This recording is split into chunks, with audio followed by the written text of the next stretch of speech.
Hello students, আজকে আমি enzyme বা উৎসেচকের তালাচাবি মতবাদ আর ইনডিউসড ফিট মতবাদ নিয়ে আলোচনা করব। তো এনজাইমের লক এবং কি মতবাদ এটা বিজ্ঞানী এমিল ফিশার এই এনজাইমটাকে বা উৎসেচকটাকে তালাচাবির সঙ্গে তুলনা করেছেন। তোমরা জানো যে এনজাইম বা উৎসেচক একটা নির্দিষ্ট কিন্তু সাবস্ট্রেটের উপর কাজ করে। অর্থাৎ তুমি যদি প্রোটিন জাতীয় খাবার খাও তাহলে সেটাকে প্রোটিন ভঙ্গক উৎসেচকে কিন্তু ভাঙতে পারবে, শর্করা ভঙ্গক নয়। তার মানে কি, তুমি যখন একটা নির্দিষ্ট তালা মানে নির্দিষ্ট জায়গায় যখন তালা দেবে তখন একটা নির্দিষ্ট চাবি থাকতে হবে, তার অন্য কোনো চাবি দিয়ে কখনোই তুমি সেই তালাটাকে খুলতে পারবে না।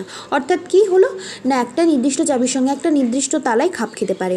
তো উৎসেচকও কিন্তু তাই, একটা নির্দিষ্ট উৎসেচকই একটা নির্দিষ্ট কোনো সাবস্ট্রেটকে ভাঙতে পারে বা একটা নির্দিষ্ট কোনো যৌগের উপরে ক্রিয়া করতে পারে। বুঝতে পেরেছো তো?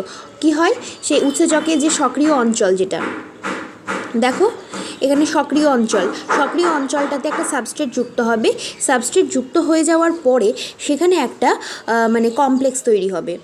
ঠিক আছে, একটা উৎসেচকের সঙ্গে একটা সাবস্ট্রেট যুক্ত হয়ে যাওয়ার পর ওখানে একটা জটিল যৌগ তৈরি হবে এবং আস্তে আস্তে সেটা পরবর্তীকালে ভেঙে যাবে। তো এটাই হচ্ছে কিন্তু এনজাইমের তালাচাবি মতবাদ। অর্থাৎ একটা নির্দিষ্ট চাবি যেমন একটা নির্দিষ্ট তালাকে খুলতে পারে, ঠিক তেমনি একটা নির্দিষ্ট উৎসেচকও একটা নির্দিষ্ট সাবস্ট্রেটকে ভাঙতে পারে। তো এই তালাচাবি মতবাদটা তোমরা খুব ভালো করে পড়বে, কেননা তালাচাবি মতবাদটা পরীক্ষায় দেয়।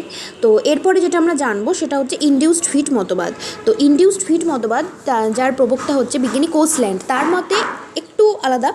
তো এটা কোসল্যান্ড বলেছেন কি না, একটা সক্রিয় স্থানে দুটো অংশ থাকে। এই যে সক্রিয় স্থানে দুটো অংশ থাকে, একটা অংশ হচ্ছে বাট্রেসিং গ্রুপ আর একটা অংশ হচ্ছে ক্যাটালাইটিক গ্রুপ। তার মতে যে বাট্রেসিং গ্রুপটা থাকে, সেই বাট্রেসিং গ্রুপটা কী করে বলো তো, সাবস্ট্রেটকে ধরে রাখতে পারে। আর ক্যাটালাইটিক গ্রুপ যেটা, সেই ক্যাটালাইটিক গ্রুপটা কী করতে পারে বলো তো, সেই সাবস্ট্রেটকে ভাঙতে সাহায্য করে। তার মানে বাট্রেসিং গ্রুপটা একটা যৌগকে ধরে রাখবে আর ক্যাটালাইটিক গ্রুপ সেটাকে ভাঙতে সাহায্য করবে।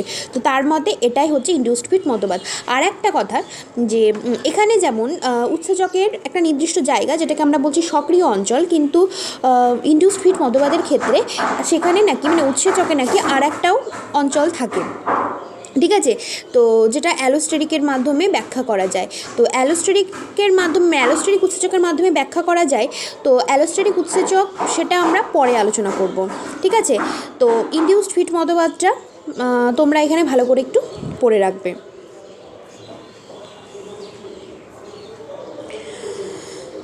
আচ্ছা, এবারে এখানে সেরমভাবে পড়ার কিচ্ছু নেই, শুধু এখানে অ্যাক্টিভেটেড বা সক্রিয় যেসব পদার্থের উপস্থিতিতে নিষ্ক্রিয় এনজাইম সক্রিয় হয় তাকে বলা হয় অ্যাক্টিভেটেড বা সক্রিয়। যেমন পেপসিনোজেনে যদি হাইড্রোক্লোরিক অ্যাসিড দেওয়া হয় তাহলে কী হবে, সক্রিয় পেপসিনে পরিণত হয়ে যাবে। অর্থাৎ HCl দিলেই পেপসিনোজেনটা সক্রিয় পেপসিনে পরিণত হয়ে যাবে।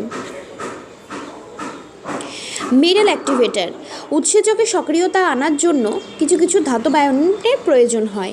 ঠিক আছে, যেমন ডিএনএ পলিমারেজ সক্রিয় হয় ম্যাগনেসিয়ামের প্রভাবে, অ্যামাইলেজ সক্রিয় হয় ক্লোরিনের প্রভাবে। তো এইগুলো কি উৎসেচককে সক্রিয় করার জন্য কিছু কিছু মেটাল অ্যাক্টিভেটার। তো প্রশ্ন দেবে মেটাল অ্যাক্টিভেটার বলতে কী বোঝো, আর উদাহরণ দাও। তুমি যে কোনো একটা উদাহরণ দিয়ে দিতে পারো। আচ্ছা, এখানেও সেভাবে পড়ার কিছু নেই, তোমরা জাস্ট একবার রিডিং করে চলে আসবে। তো এখানে যেগুলো পড়তে হবে এবারে, এই যে খুব পরীক্ষায় ভীষণভাবে আসে, 1 মার্কের MCQ দিয়ে দিতে পারে কিংবা এমনি প্রশ্নও আসতে পারে। তো প্রথমত হচ্ছে এনজাইমের উপাদানের উপর নির্ভর করে এনজাইমকে দুই ভাগে ভাগ করা হয়। এক হচ্ছে সরল প্রোটিন এনজাইম, একটা হচ্ছে সংযুক্ত প্রোটিন এনজাইম। সরল প্রোটিন মানে নর্মাল যে প্রোটিনগুলো এনজাইম রূপে কাজ করে সেটা সরল প্রোটিন, যেমন পেপসিন, ট্রিপসিন, নর্মাল এখানে সরল প্রোটিন। এটা সংযুক্ত প্রোটিন মানে বুঝতেই পারছো যে প্রোটিনের সঙ্গে কিছু একটা অন্য পদার্থ যুক্ত থাকে। তো যেটা নর্মাল প্রোটিন সেটাকে আমরা বলি অ্যাপো এনজাইম, আর ওই এনজাইমের সঙ্গে যেটা অপ্রোটিন অংশটা যুক্ত থাকে, তোমরা জানো সেটা শর্করা, ফ্যাট যে কেউ হতে পারে, তো সেই অপ্রোটিন অংশটাকে আমরা বলি কি প্রস্থেটিক গ্রুপ। ক্লিয়ার? আর যে ধাতব আয়নগুলো উৎসেচকের সক্রিয়তা বাড়ানোর জন্য থাকে সেই ধাতব আয়নগুলোকে আমরা বলি কোফ্যাক্টর। যদি বলে উৎসেচকের কোফ্যাক্টর কোনগুলো, তাহলে বলতে পারবে যে ম্যাঙ্গানিজ, লোহা, কপার, ম্যাগনেসিয়াম ইত্যাদি ইত্যাদি। আচ্ছা, হলো এনজাইম, যেটা হলো এনজাইমটা কি না, হলো এনজাইমটা হচ্ছে যে সমস্ত সংযুক্ত প্রোটিন এনজাইম রূপে কাজ করে। অর্থাৎ এই যে সংযুক্ত প্রোটিন এনজাইম এটাকেই বলা হচ্ছে হলো এনজাইম। ঠিক আছে, অর্থাৎ যে এনজাইমগুলোকে ভাঙলে তুমি প্রোটিন ছাড়াও অন্যান্য উপাদান পাবে সেটা হচ্ছে হলো এনজাইম। আর ওটাই আমরা আলোচনা করলাম যে হলো এনজাইমে যেটা সম্পূর্ণ প্রোটিন অংশ সেটা হচ্ছে অ্যাপো এনজাইম, আর যেটা অপ্রোটিন অংশ সেটা হচ্ছে প্রস্থেটিক গ্রুপ। ক্লিয়ার? আর এই যে হলো এনজাইমের সঙ্গে যে অন্য পদার্থটা যুক্ত থাকে, মানে যেটা অপ্রোটিন অংশ আর কি, সেটা যদি খুবই শিথিলভাবে থাকে তাহলে সেটাকে আমরা বলি কোএনজাইম। আর যদি খুবই দৃঢ়ভাবে যুক্ত থাকে তাহলে সেটা হয়ে যাবে কি প্রস্থেটিক গ্রুপ। এগুলো কিন্তু বারবার বলছি সংজ্ঞা কিন্তু ভীষণভাবে দিয়ে দেয়। তো এখান থেকে তোমরা খুব ভালোভাবে সরল প্রোটিন এনজাইম, সংযুক্ত প্রোটিন এনজাইম, তারপরে কোফ্যাক্টর, কোএনজাইম, প্রস্থেটিক গ্রুপ ভালোভাবে দেখে রাখবে। এখানে সংজ্ঞাগুলো দেখো আবার দেওয়া আছে, অ্যাপো এনজাইম, কোএনজাইম, কোফ্যাক্টর, হলো এনজাইম। ঠিক আছে, তোমরা এইগুলো খুব ভালো করে পড়ে রাখবে। এরপরে তোমরা পড়বে এন্ডো এনজাইম, এক্সো এনজাইম, অর্থাৎ যে সমস্ত এনজাইম কোষে সংশ্লেষিত হয় এবং তার মধ্যে ক্রিয়া করে সেটা এন্ডো এনজাইম, যেমন কার্বনিক অ্যানহাইড্রেজ, যেটা লোহিত কণিকার ভিতরেই কাজ করে।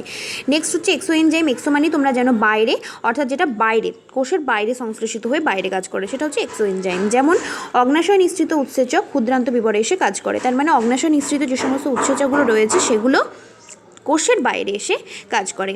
ঠিক আছে, আচ্ছা, তারপরে তোমরা এখানে দেখো উৎসেচক, তারপরে এনজাইম আর কোএনজাইমের মধ্যে পার্থক্য, এগুলো পার্থক্যগুলো একটু দেখে রাখবে, কারণ যে কোনো পার্থক্যই দিতে পারে। অ্যাপো এনজাইম, হলো এনজাইমের মধ্যে পার্থক্য, অ্যাপো এনজাইম, কোএনজাইমের মধ্যে পার্থক্য।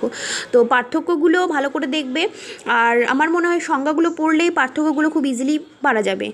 ঠিক আছে, তো তোমরা এইগুলো খুব ভালো করে পড়ে রাখবে।